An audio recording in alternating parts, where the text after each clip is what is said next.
David, can you talk us through what's happened this morning?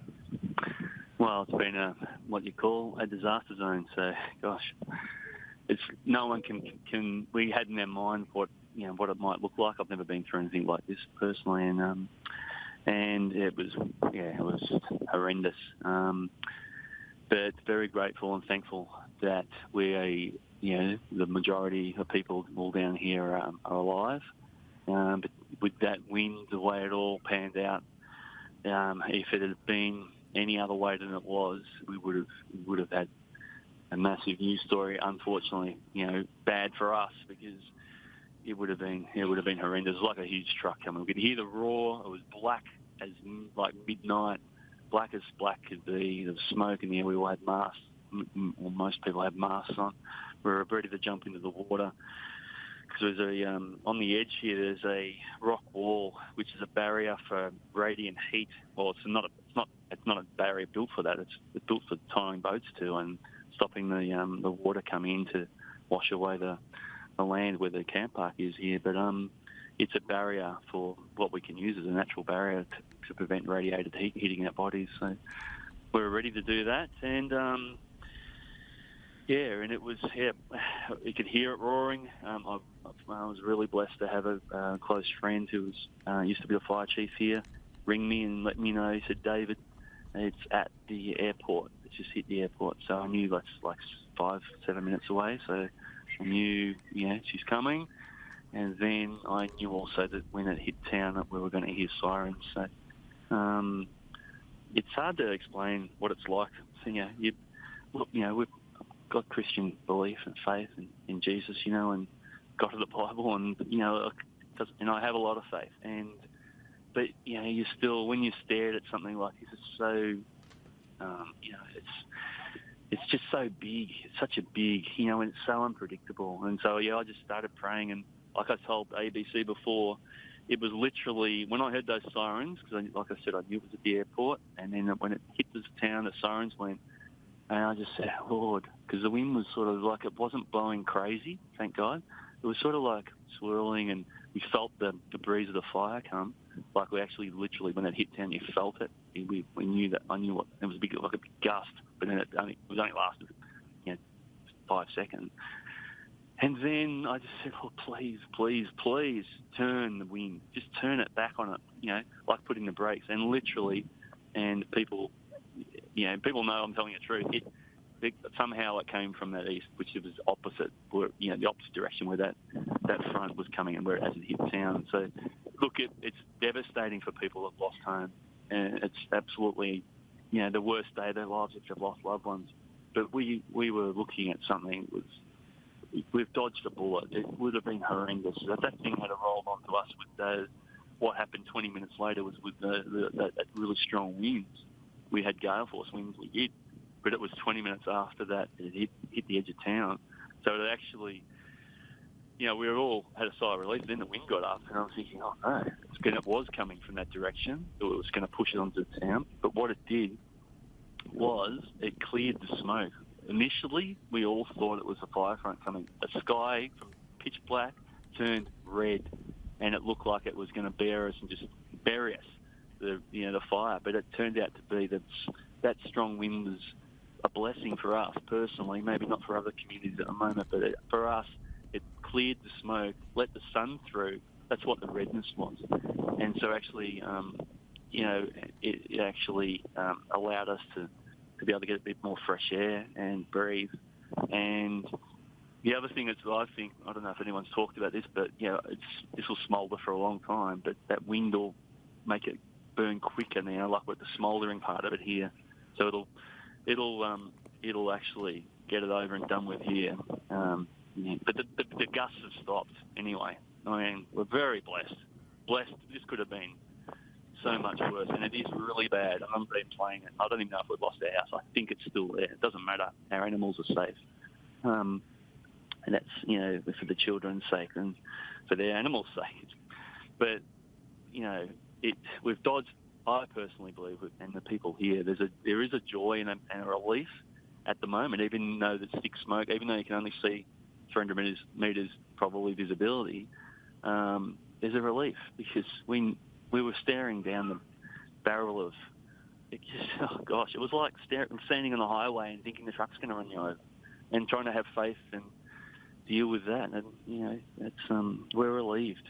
There's actually, and I'm concerned too in that. I'm concerned. I don't know who's lost homes. I don't know who's potentially maybe perished. And you said, I heard before while I was waiting, 4 people cannibals. So we've got to grieve.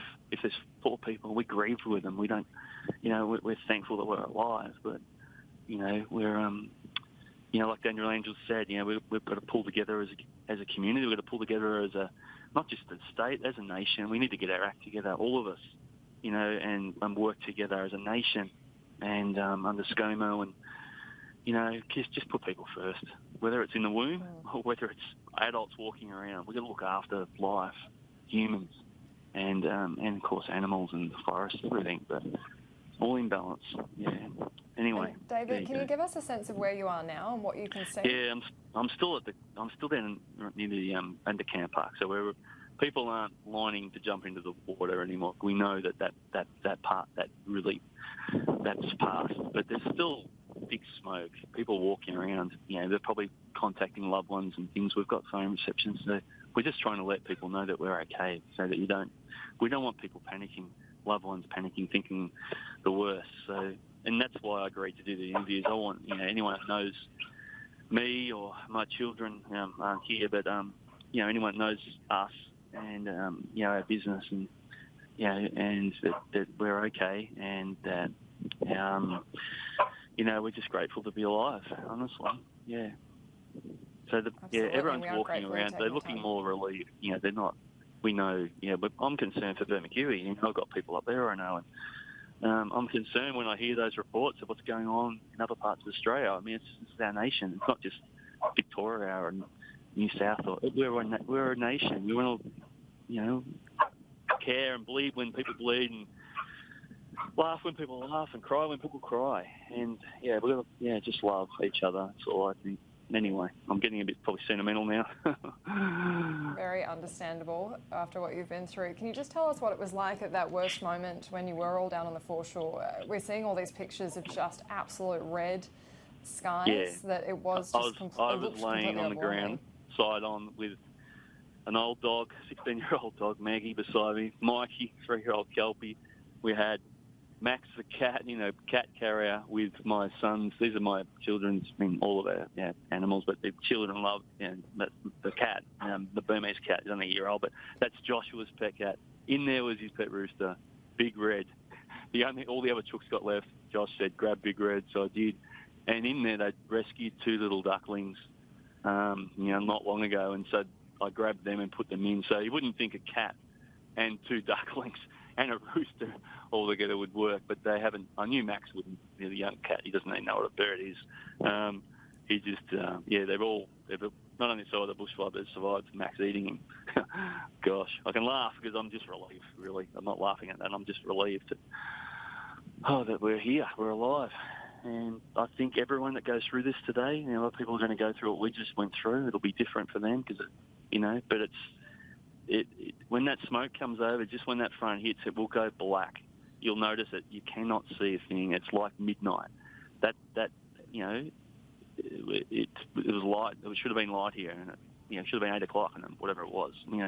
It should have been light, and it wasn't. And it was until that front came, and it was black. So you'll go through that. Hopefully, you've got somewhere where you can get away from any radiated heat, and hopefully you've got, just listen to the authorities and heed the warnings and do all the right things, and hopefully you'll have the story that we've had in Mallacoota, that the majority have done the right thing and listened to the authorities, and we've got through it. So these guys have planned for all this stuff. They've planned, to rescue, what the best outcome is for all of us, and now they're planning on how to feed us and everything else. So, so thanks, Daniel, and God bless you. Thanks, ScoMo. Thanks for your love.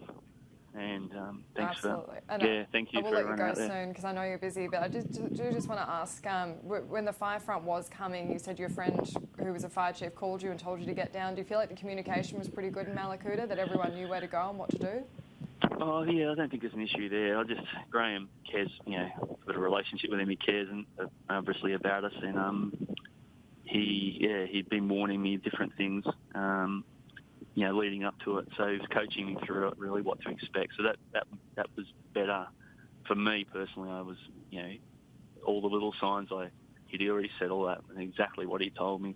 So maybe we could do a course in bushfires in Australia. I don't know. But it was, things like, not just the embers, but the rush, hearing the roar and knowing that's okay. I know he told me that would happen. He said you'll feel as it comes out of the bush and hits the edge of town, you will feel like someone dropping a great big, something like imagine a big sheet of masonite or something big, and it pushes the wind out. Well, that's what it did, and it did. And I knew what it was. So I didn't panic. I thought, okay, that's hit the edge. Then the sirens were going. I knew what that meant. So I think communication and a bit of knowledge is good. Like that made a difference to me personally, and made me just not panic, and my faith, absolutely faith. I can't deny it. I was praying, and that's all I can say. Yeah. Oh, no, David, really appreciate you taking the time to talk to us after such an extraordinary event. If it's okay, we might talk to you again a bit later in the day and check in how you guys are all doing. But we're really glad you're safe in your homes. Well, yeah. Hopefully all right. And we'll find out about our property, but that's not it's not the end of the world. Like material things. It's human life, isn't it? That matters. So, all the best to everyone else. If you're going through this and you can hear this, tune up, and I encourage you to pray. I don't care if people think it's garbage or gobbledygook. The God of the Bible is, 25 years I've been doing it, and 25 years before that was an atheist. This works, and so many times it's not just coincidence.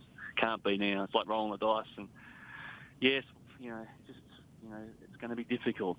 Life is hard, and